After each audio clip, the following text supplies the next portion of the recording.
Hello, wonderful people! Here we are in chapter 13, right up there universal gravitation. It's universal because gravity is felt throughout the whole universe.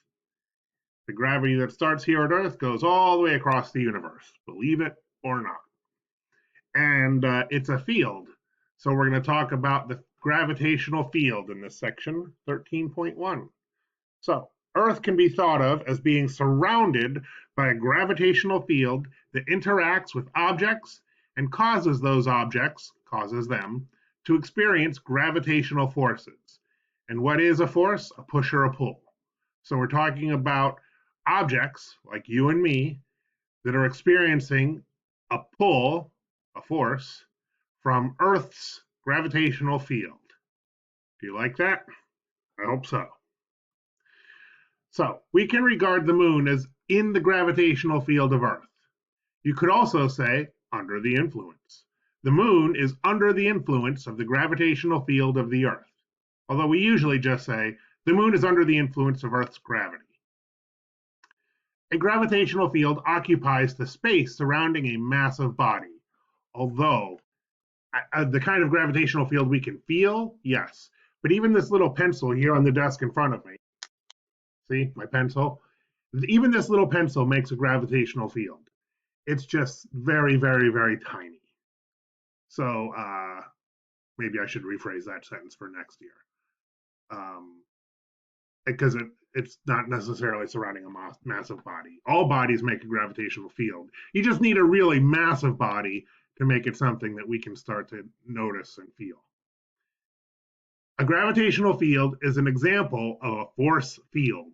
For any mass in the field space experiences a force. Any mass in the field space experiences a force. So if you are in the gravitational field space of the Earth, you are going to feel a force due to the Earth's gravity. Are you getting used to the language here? Great. A more familiar force field is the magnetic field of a magnet. See the picture over there? Did I make that a big picture? I did not. Iron filling sprinkled over a sheet of paper on top of the magnet, which is this picture here, reveal the shape of the magnet's magnetic field. So where the filings are close together, down in here, the field is strong. And the direction of the filing shows the direction of the field at each point. So out here, it's pointing in towards the center of this. It's pointing from here, it's pointing in towards the center of this. And planet Earth is like this. It's like a giant magnet, and like all magnets, it's surrounded in a magnetic field. Or, I'm sorry, a gravitational field, since we're talking about gravity. Although, like our little friend Mousy Mouse here says, the Earth has a gravitational field and a magnetic field. You remember, why compasses point north? Because of the magnet? Actually, we cover that in a whole other chapter. So if you don't know that, you will learn it by the end of the course. All right, moving on. Field lines can also represent the pattern of Earth's gravitational field. The field lines are closer together where the gravitational field is stronger, and any mass in the vicinity of Earth will be accelerated in the direction of the field lines at that location. Earth's gravitational field is strongest near Earth's surface and weaker at greater distances from Earth. So let's look at it. Oh, before we get to the picture, we're talking about any mass there. Any mass in the vicinity of Earth will be accelerated in the direction of the field lines at that location. So we're going to make an acceleration. So this is from chapter 6.6 or chapter 6, and they're talking about free fall. So chapter 6 was Newton's second law, and there's Newton's second law right there, F equals ma. A force is produced when a mass undergoes an acceleration. You just multiply them. And if you move down here, forces, we abbreviate that with newtons, and mass is kilogram, acceleration is meters per second squared. So a newton is equal to a kilogram meters per second squared. And if you like the big bar better, I rewrote it here. Now, this F equals ma, I find this F equals ma is how they write it in all the science books. There's even teachers out there that have F equals ma for their license plate, which is fine, but I don't like that. I prefer it written as acceleration is caused when a force I'm sorry, acceleration is equal to force divided by mass. So that's just rewriting this equation. Are you with me there?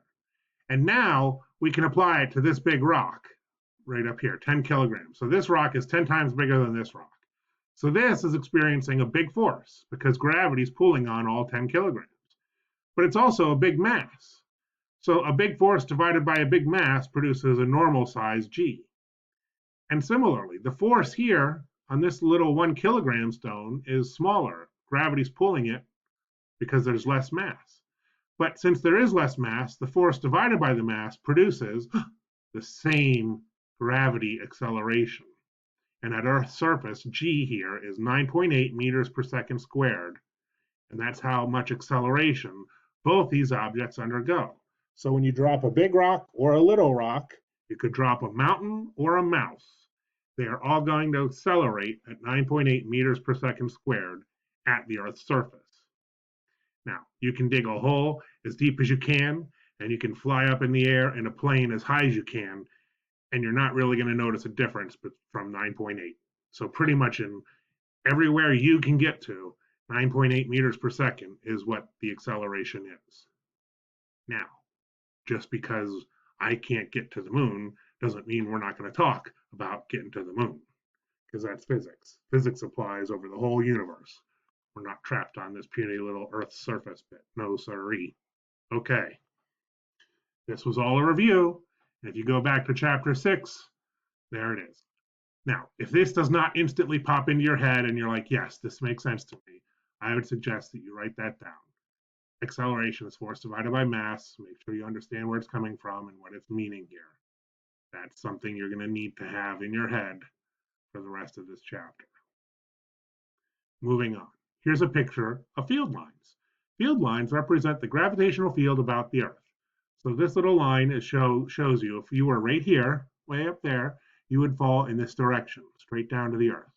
Now, please note, this is pointing this way, but if you're on this side of the Earth, you're falling this way. It's the opposite direction. Oh no, because it's pointing towards the center of the Earth.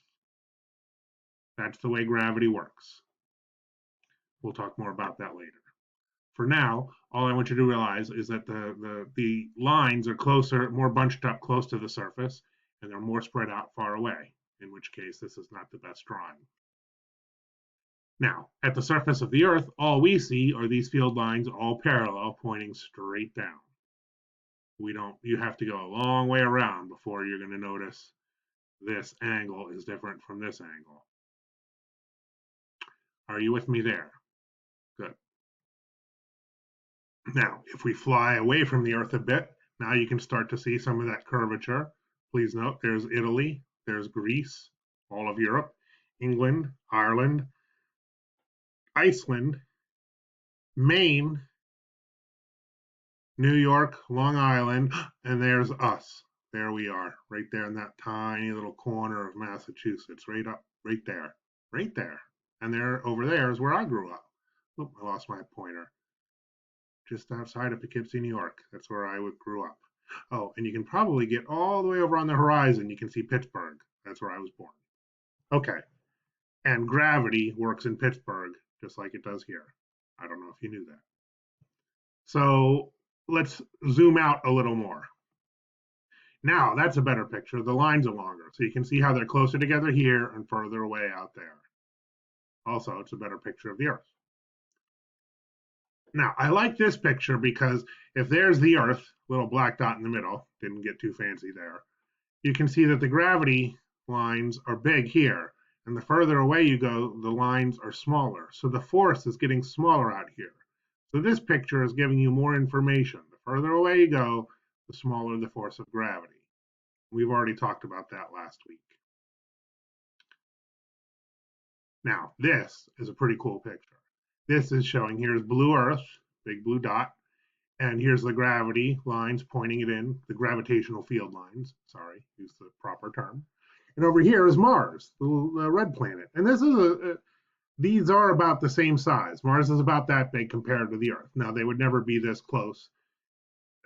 If this was the actual size of the Earth, Mars would be, I don't know, like a football field away or more. Can't remember off the top of my head, but I'm in the ballpark. So here's the gravitational field line for Mars. If you were right here and you fell, bang, you would hit Mars. And if you were right here, you would fall in, and then bang, you would hit Mars. Oops. If you followed that line in, bang, you hit Mars.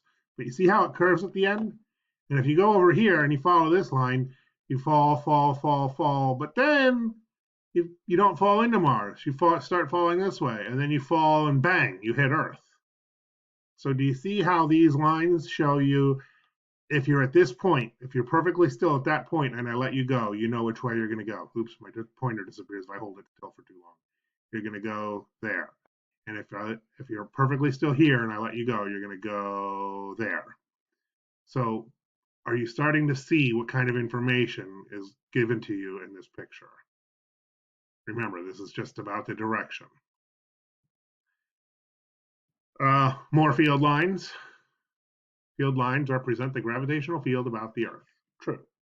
So this is the part in class where I read this question and then I call on a student to answer it and see what they can do. So I am going to call upon you. So I want you to think about how you would answer this question. It's not a hard question.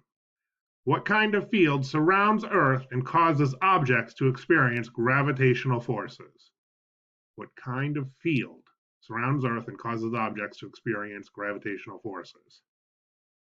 Thank you very much. Have a great day.